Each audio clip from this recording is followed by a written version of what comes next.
নমস্কার, শুভ সন্ধ্যা। র্যাপিড টাইমসে আপনাদের সকলকে স্বাগত। সারাদিনের সমস্ত খবর নিয়ে আমি দিয়া।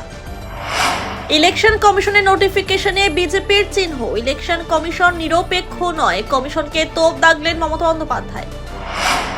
মধ্যরাতে এসআইআর লিস্ট কেন? বুথে ব্লকের লিস্ট টাঙানো হয়নি, কমিশনকে প্রশ্ন করলেন মমতা বন্দ্যোপাধ্যায়।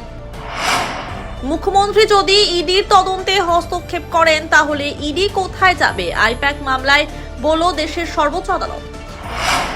পূর্ণ ভোটার তালিকা প্রকাশ হবে, আমরা তা নিশ্চিত করব, এসআইআর মামলা শুনানিতে বলল সুপ্রিম কোর্ট।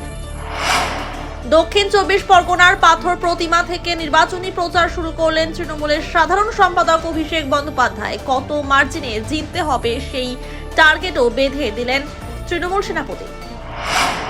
বিজেপিকে 50-এর নিচে নামাবো, কথা দিচ্ছি, দক্ষিণ 24 পরগনায় নির্বাচনী প্রচারে বললেন অভিষেক বন্দ্যোপাধ্যায়।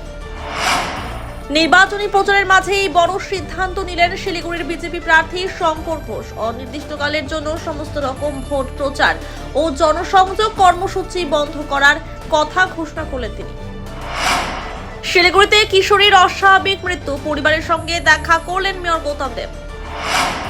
বৃষ্টি উপেক্ষা করে ছাতা নিয়ে বাগডোগরার ত্রিহানা চা বাগানে প্রচার সারলেন তৃণমূল প্রার্থী শঙ্কর মালাকার। রাজ্য সরকারের উন্নয়ন প্রকল্প শ্রমিকদের মধ্যে তুলে ধরেন তিনি।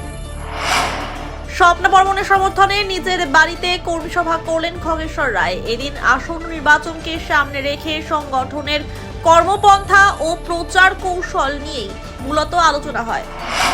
সারাদিনের সমস্ত খবরের আপডেট পেতে নজর রাখুন শিলিগুড়ি টাইমসে। শিলিগুড়ি টাইমসের খবর আপনারা পেয়ে যাবেন শিলিগুড়ি টাইমসের ইউটিউব, এক্স হ্যান্ডেল, থ্রেডস এবং ইনস্টাগ্রাম পেজেও। সঙ্গে থাকুন, দেখতে থাকুন শিলিগুড়ি টাইমস।